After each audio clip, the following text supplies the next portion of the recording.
آئیے ہم غور کرتے ہیں کہ ہماری دعائیں قبول کیوں نہیں ہو رہی ہیں۔ سب سے پہلی بات تو یہ ہے کہ اللہ تعالیٰ نے دعا کی قبولیت کا جو وعدہ کیا ہے، یعنی اس نے قرآن کریم میں جو وعدہ کیا ہے کہ تم مجھ سے دعا کرو میں تمہاری دعا کو قبول کروں گا، وہ وعدہ مشروط ہے، یعنی وہ وعدہ شرط کے ساتھ ہے۔ اللہ تعالیٰ نے دعا کی قبولیت کے لیے کچھ شرائط رکھے ہیں۔ ہمارا معاملہ یہ ہے کہ ہم ان شرائط کو پورا نہیں کرتے، لیکن دعا کے قبول نہ ہونے کا شکوہ ضرور کرتے ہیں۔ میرے بھائی، دعا کو قبول ہونے سے روکنے والی سب سے بڑی چیز گناہ اور نافرمانی ہے۔ جب بندہ گناہ میں مبتلا ہوتا ہے، جب بندہ اللہ کی نافرمانی کرنے لگتا ہے تو اس کی دعائیں اللہ تک پہنچتی ہی نہیں ہیں، اور جب دعائیں اللہ تک پہنچیں گی ہی نہیں تو بھلا وہ قبول کیسے کی جائیں گی؟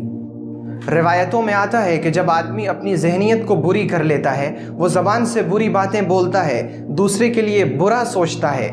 دوسرے کے خلاف اپنے دل میں حسد رکھتا ہے، وہ دوسروں کی غیبت کرتا ہے، اپنی زبان سے اور اپنے عمل سے لوگوں کو تکلیف دیتا ہے، والدین کی نافرمانی کرتا ہے، وہ جھوٹ کو ہلکا سمجھتا ہے، مذاق مذاق میں لوگوں کا دل دکھا دیتا ہے، حرام کھاتا ہے، دل میں کچھ رکھتا ہے اور زبان سے ظاہر کچھ اور کرتا ہے، تو یہ برے اعمال اس کی دعا کو قبولیت سے روک دیتے ہیں۔ ان برے کاموں کی وجہ سے اس کی دعا اللہ تک پہنچتی ہی نہیں ہے، اور جب دعائیں اللہ تک پہنچیں گی ہی نہیں تو بھلا قبول کیسے کی جائیں گی؟ تو میرے بھائی، دعا کے قبول ہونے کے لیے سب سے پہلی شرط یہ ہے کہ ہم اپنے گناہوں سے توبہ کریں، اور دوسری چیز جو دعا کو قبول ہونے سے روک دیتی ہے وہ ہے حرام کھانا۔ جب آدمی حرام کھاتا ہے، حرام کاروبار کرتا ہے، وہ سودی لین دین کرتا ہے تو اس کی دعائیں قبول نہیں ہوتی۔ اگر ایسا شخص خانہ کعبہ اور حجر اسود کے درمیان چمٹ کر بھی دعا کرے تو اس کی دعا قبول نہیں ہو سکتی۔ روایتوں میں ہے کہ ایک شخص سفر کرتا ہے، اس کے بال بکھرے ہوئے ہوتے ہیں، وہ غبار آلود رہتا ہے، اس کے حال کو لوگ دیکھ کر ترس کھاتے ہیں، وہ دعا کرتا ہے، اے اللہ میرا یہ کام کر دے، اے اللہ میرا یہ کام کر دے۔ اس کی دعا قبول نہیں ہو سکتی، کیونکہ اس کا کھانا حرام، اس کا پہننا حرام، اس کا پینا حرام، تو اس کی دعا کیسے قبول ہوگی؟ دعا کے قبول ہونے کے لیے دوسری بڑی شرط یہ ہے کہ ہم حرام کھانے سے بچیں، حرام مال سے بچیں۔ اور دعا کو قبولیت سے روک دینے والی تیسری چیز ہے کوشش کو چھوڑ دینا۔ ہم میں سے بہت سے لوگوں کا حال یہ ہے کہ ہم صرف دعا پر بھروسہ کرتے ہیں اور دعا کر کے اپنی کوشش اور اپنی محنت کو بند کر دیتے ہیں، اور یہ چاہتے ہیں کہ ہم نے اللہ تعالیٰ سے دعا تو کر لی ہے، اب اللہ ہمارا یہ کام کر دے گا۔ اے میرے بھائی، اگر کوئی شخص کھانا نہ بنائے اور کمرے میں جا کر ایک مصلی بچھائے اور اس پر بیٹھ کر ہاتھ اٹھا کر گڑ گڑا کر رو رو کر اللہ سے دعا کرتا رہے، اے اللہ مجھے کھانا کھلا دے، بھلا آپ بتائیں کیا ایسے شخص کی دعا قبول ہو سکتی ہے؟ بالکل بھی نہیں، کیونکہ دعا کے قبول ہونے کے لیے ایک بڑی شرط ہے اسباب کو اختیار کرنا اور پھر محنت اور کوشش کرنا۔ جب تک آدمی اسباب کو اختیار نہیں کرے گا، وہ محنت اور کوشش نہیں کرے گا اور صرف دعا پر بھروسہ کرے گا، ایسے شخص کی دعا قبول نہیں ہو سکتی۔ اگر آپ کو اپنی دعا قبول کروانی ہے تو پہلے کھیت میں ہل جوتیں، پھر اس میں بیج بوئیں اور پھر اللہ سے دعا کریں، تب وہ آپ کو دانہ اگا کر دے گا۔ اور جب بندہ ان شرائط کو ملحوظ رکھ کر دعا کرے تو دعا کرتے وقت وہ یہ یاد رکھے کہ اس کی دعا فطرت کے خلاف نہ ہو، یعنی اس کی دعا اللہ کی سنت اور اللہ کے طریقے کے خلاف نہ ہو۔ مثلا ایک کنوارا شخص جس کی ابھی شادی نہیں ہوئی ہے،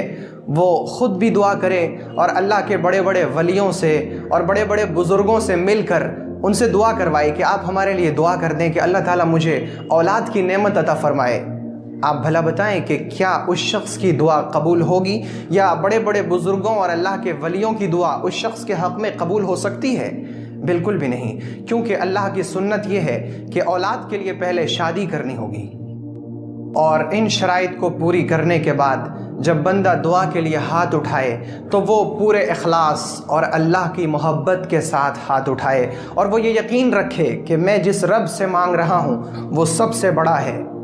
اور میں سب سے چھوٹا اور سب سے کم ترین ہوں، اور مکمل خشوع کے ساتھ، مکمل تضرع اور آہوازاری کے ساتھ اس سے مانگے، اور وہ اس یقین کے ساتھ مانگے کہ میں جس رب کے سامنے ہاتھ پھیلا رہا ہوں اس نے ہمیں ہاتھ پھیلانے کا حکم دیا ہے، اور وہ دیتا بھی ہے اور دینے پر قادر بھی ہے اور وہ نہ مانگنے سے ناراض بھی ہوتا ہے، اور جب میں اس سے مانگ رہا ہوں تو وہ میری دعا کو ضرور قبول کرے گا، کیونکہ اگر بندہ شک کے ساتھ دعا کرتا ہے تو اس کی دعا قبول نہیں ہو سکتی۔ اگر میں دعا کروں کہ اے اللہ میرا فلاں کام کر دے،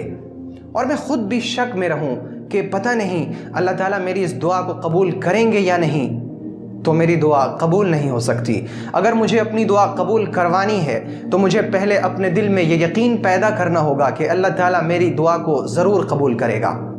اور جب دعا پوری ہو جائے تو اس کی قبولیت میں جلدی نہ مچائے، یہ نہ کہے کہ ابھی تو میں نے یہ دعا کی تھی، میری دعا تو قبول ہی نہیں ہوئی،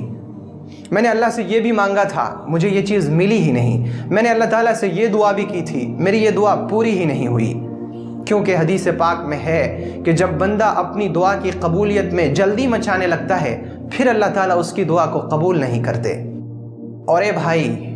یقین رکھیے کہ آپ جو بھی اللہ سے مانگتے ہیں، آپ جو بھی اللہ سے دعا کرتے ہیں، آپ کی دعا ضرور قبول ہوتی ہے۔ ایسا ممکن ہی نہیں کہ بندہ اللہ سے مانگے اور اللہ اسے نہ دے، البتہ اس کے دینے کی صورتیں الگ ہو سکتی ہیں۔ کبھی تو ایسا ہوتا ہے کہ ہم جو چیز مانگ رہے ہوتے ہیں وہ چیز ہمارے مناسب ہوتی ہے اور بعینی ہی وہی چیز ہمیں مل جاتی ہے اور ہم یوں خوش ہو جاتے ہیں، اور کبھی ایسا ہوتا ہے کہ ہم جو چیز مانگ رہے ہوتے ہیں وہ چیز ہمارے لیے مناسب نہیں ہوتی۔ چنانچہ بہت بار ایسا ہوتا ہے کہ ہم اللہ تعالیٰ سے کچھ مانگتے ہیں اور ہماری وہ دعا قبول نہیں ہوتی، پھر سال 2 سال کے بعد ہمیں احساس ہوتا ہے کہ میں نے اللہ سے فلاں دعا مانگی تھی اور میری وہ دعا قبول نہیں ہوئی تھی، اور کیا ہی اچھا ہوا کہ میری وہ دعا قبول نہیں ہوئی تھی، کیونکہ ہمیں اس سے زیادہ اچھی چیز مل چکی ہوتی ہے۔ یعنی ایسا ہوتا ہے کہ ہم کبھی کبھی اللہ تعالیٰ سے ایک مٹھائی مانگ رہے ہوتے ہیں اور اس کے نہ ملنے پر ہم شکوہ کرنے لگتے ہیں، حالانکہ اللہ تعالیٰ نے ہماری قسمت میں مٹھائی کا پورا ڈبہ لکھ رکھا ہوتا ہے۔ اور کبھی ایسا ہوتا ہے کہ ہمیں نہ وہ چیز ملتی ہے جو ہم مانگ رہے ہوتے ہیں اور نہ اس کے بدلے میں کوئی اور چیز ملتی ہے، بلکہ اللہ تعالیٰ ہماری اس دعا کی وجہ سے ہم پر آنے والی کسی مصیبت کو ٹال دیتے ہیں، ہٹا دیتے ہیں، ختم کر دیتے ہیں۔ اور اگر اس بندے کی قسمت میں کوئی مصیبت بھی نہیں ہوتی یا اس کی مصیبت ہٹائی نہیں جاتی تو پھر اس کی دعا کو قیامت کے لیے ذخیرہ کر کے رکھ لیا جاتا ہے۔ چنانچہ ایک شخص قیامت کے دن اپنی نیکیوں کی طرف نظر کرے گا تو وہ وہاں دیکھے گا کہ اس کے پاس نیکیوں کا ایک انبار ہے، نیکیوں کا ایک پہاڑ ہے، تو وہ حیرت سے عرض کرے گا الہ العالمین، میں نے تو یہ نیکیاں کی بھی نہیں تھیں، یہ نیکیاں میرے حساب میں، میرے کھاتے میں کہاں سے آ گئیں؟ اللہ تعالیٰ اس سے کہیں گے اے میرے بندے، تو نے مجھ سے فلاں دن فلاں دعا مانگی تھی، تو نے مجھ سے فلاں دن فلاں دعا مانگی تھی، اور میں نے دنیا میں تیری دعا قبول نہیں کی، میں نے تیری ان دعاؤں کو آج کے لیے رکھ دیا تھا، اور آج یہ نیکیاں تیری ان دعاؤں کے بدلے میں تجھے دی جا رہی ہیں۔ تو وہ شخص غم اور خوشی کے ملے جلے کیفیات اور جذبات میں چیخ اٹھے گا، الہی تو میری کوئی بھی دعا قبول نہ کرتا اور آج ہی مجھے میری تمام دعاؤں کا ثمرہ اور بدلہ ملتا تو کیا ہی بہتر ہوتا۔ تو میرے بھائی، اگر آپ نے ان شرائط کے ساتھ دعا مانگی ہے